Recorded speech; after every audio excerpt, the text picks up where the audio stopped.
निर्विघ्नं कुरु मे देव सर्वकार्येषु सर्वदा। नमस्कार नमस्कार, सुस्वागतम सुस्वागतम। मी रेवा दिवाण तुमचं हार्दिक स्वागत करते जल्लोष 1947 च्या कार्यक्रमात। जल्लोषचं हे दुसरं वर्ष आहे आणि या दुसऱ्या वर्षात जल्लोषनी सेंचुरी केली आहे आणि तेव्हा दुसऱ्या वर्षात प्रेक्षक, परफॉर्मन्स आणि व्हॉलंटियर डबल झाले। पण जल्लोष काय आहे? जल्लोष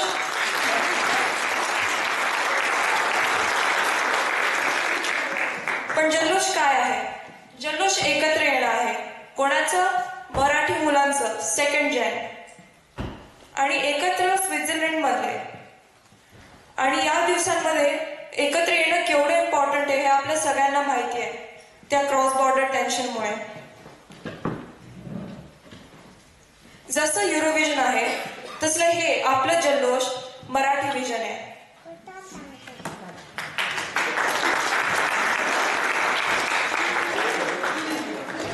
हा आजचा कार्यक्रम 2 भागांमध्ये असेल।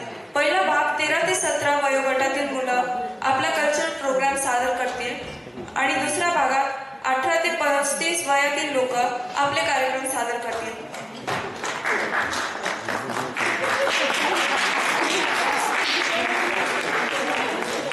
आपल्या कार्यक्रमाची सुरुवात आपण शास्त्रीय संगीताने करू। शर्वी पिंपळे आपल्या समोर सादर करीत आहे राग यमन मधील बंदी आणि त्याला हार्मोनियमवर साथ करणार आहे विभव फाटक। तर स्टेजवर स्वागत करूया शर्वी पिंपळेचं आणि विभव फाटकचं।